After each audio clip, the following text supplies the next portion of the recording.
Hello, friends. This is Dave Hurwitz, executive editor at ClassicsToday.com.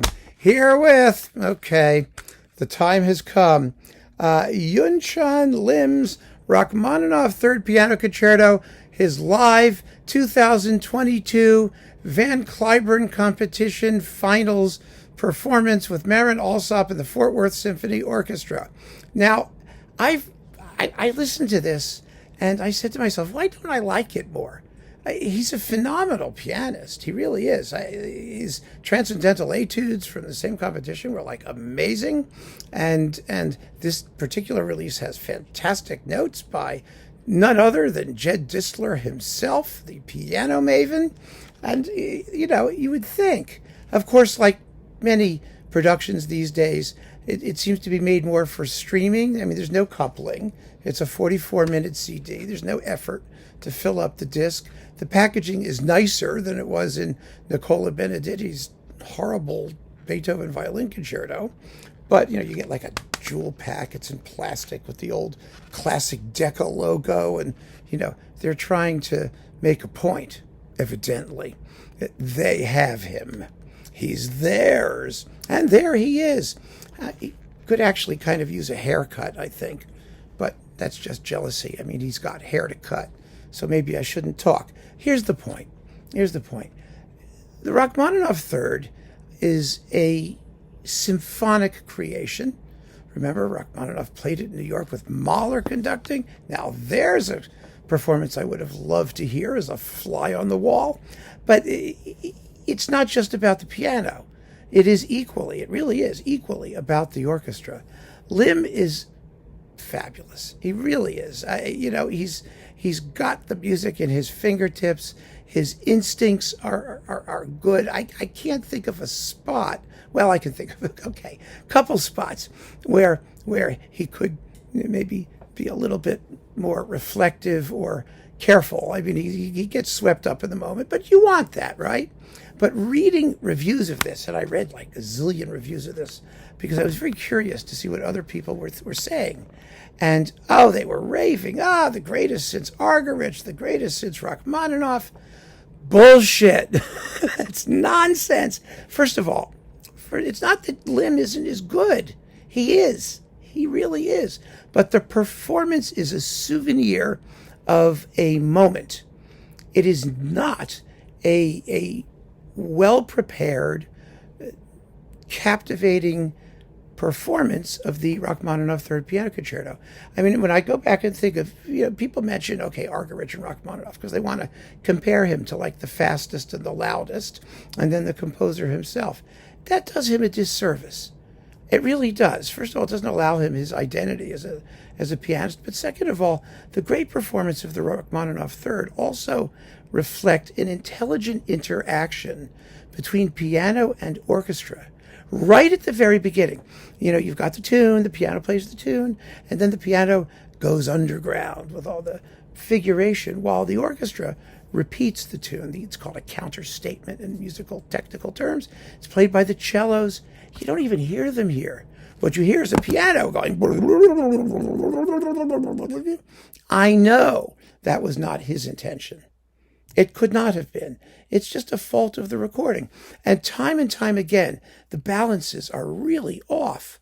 The strings are a little scrappy. The woodwinds sound like they're in another county. And Texas has big counties and lots of them. Believe me. You don't hear the orchestral detail that Rachmaninoff wrote into the piece. You don't hear the interplay between the solo and the orchestra.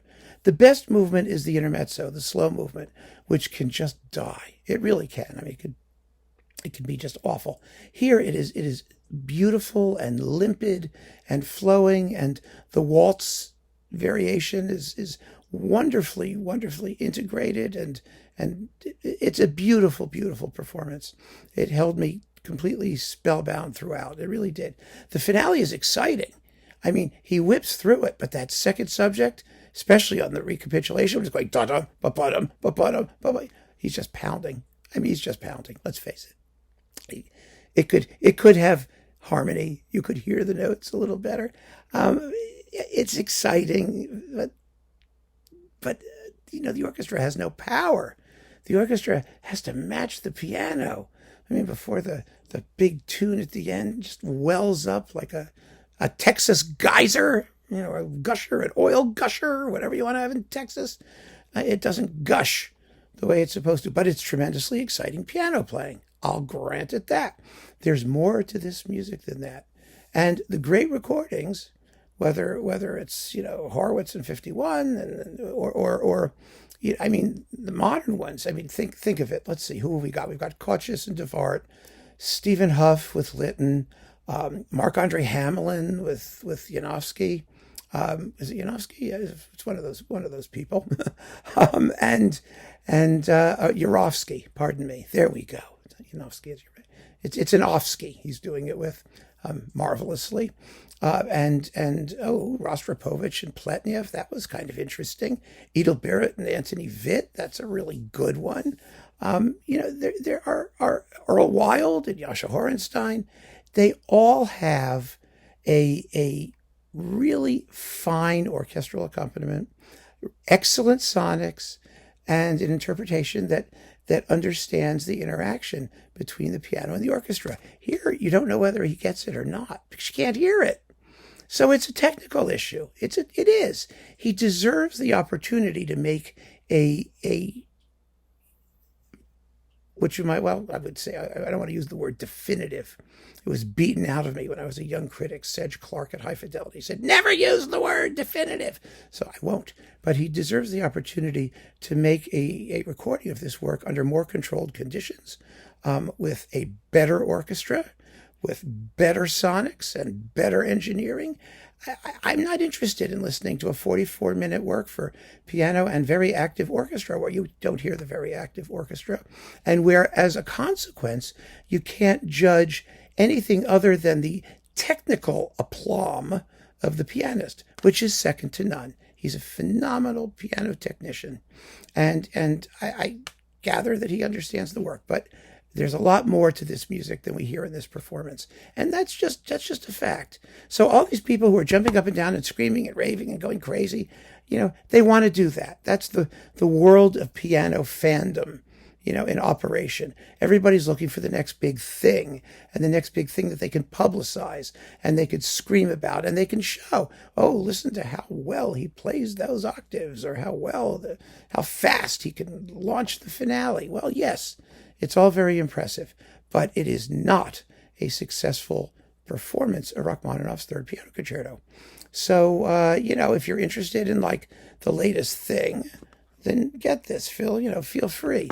But the fact of the matter is, once you've heard him, blast through the keyboard part, you're not going to want to play this again. You're going to want to hear the Rachmaninoff Third that actually represents the Rachmaninoff Third. And that's my guess, but, I can only call it as I hear it. So keep on listening, friends. Thanks for joining me. Take care.